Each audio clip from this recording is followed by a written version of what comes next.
News Tamil கழுகு. விஜய தமிழக அரசின் உயர் அதிகாரிகள் சந்திக்கிறதா தகவல் பரவ அவங்களோட பீச் வாக்கிங் ரகசிய டாக்கிங் பத்தி தகவல் போயிருக்கான்.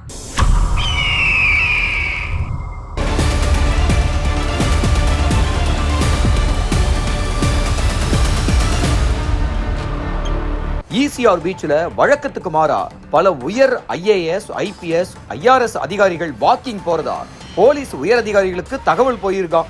தேர்தல் முடிஞ்சதுக்கு அப்புறம் அதிகாரிகளோட பீச் வாக்கிங் அதிகரிச்சிருக்கிறதா சொல்றாங்க. குறிப்பா விஜயோட கட்சி அலுவலகம் அமைஞ்சிருக்கிற பனையூர், வீடு இருக்கிற நீலாங்கரை பீச்ல இந்த அதிகாரிகள் வாக்கிங் போறாங்களாம். பெரும்பாலும் அதிகாலை 5 மணிக்குள்ள இந்த அதிகாரிகள் வாக்கிங்க முடிச்சிட்டு ஏதோ ஒரு பீச் இல்லத்துல ரகசியமா விஜய சந்திச்சு பேசுறதா தகவல் சொல்றாங்க. தேர்தல்ல தாவேக்காவுக்கு பதிவான வாக்குகள் எண்ணிக்கை பத்தின தகவல்கள் இந்த அதிகாரிகளை அசர வச்சிருக்கான்.